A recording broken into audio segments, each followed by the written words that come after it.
Function అని చెప్పాను కదా, ఫంక్షన్కి స్టార్ట్ అయిపోయాము. హాఫ్ అన్ అవర్లో రీచ్ అయిపోతాము ఫంక్షన్ స్పాట్కి. మా వదిన మా తమ్ముడు చూడండి, ఇక్కడ అందరూ ఫంక్షన్ హడావిడిలో ఉంటే వీళ్ళు టికెట్స్ బుక్ చేసుకుని వెళ్ళిపోయే హడావిడిలో ఉన్నారు. అండ్ ఫంక్షన్ వచ్చి మా చెల్లిది, మా పిన్ని బాబాయ్ వాళ్ళ అమ్మాయి ఫంక్షన్ అన్నమాట ఇది. ఇక్కడ చెల్లిని మేము రెడీ చేస్తున్నాము, వదినేమో నెయిల్ పాలిష్ వేస్తుంది. ఇక్కడ ఆర్నమెంట్స్ అన్ని అరేంజ్ చేస్తున్నాము ఇక్కడ మేమైతే.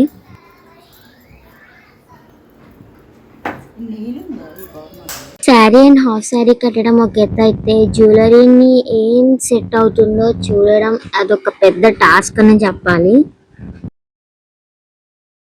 ఒక ఇద్దరేమో జడేస్తుంటే ఇద్దరేమో శారీ కట్టి రెడీ చేస్తున్నారు.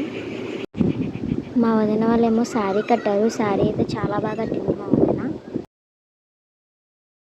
ఈ జడ దగ్గరే చాలా టైం పట్టేసింది. నియర్లీ మొత్తం రెడీ అవడానికి 1 అవర్ దాకా పట్టింది.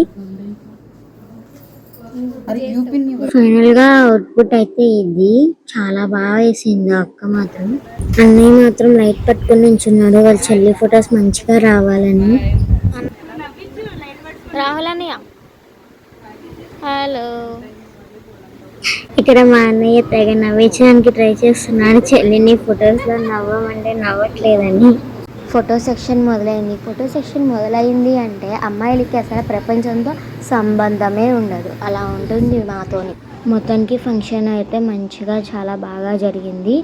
అందరం సరదాగా ఎంజాయ్ చేసాము. చెల్లిని రెడీ చేసినప్పుడు ఇంకా బాగుంది.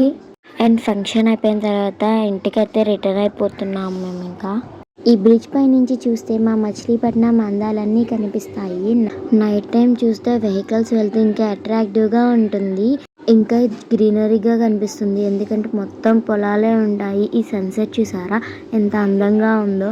రియల్గా అయితే బయట చాలా బాగా కనిపించింది మాకు కెమెరాలో కన్నా.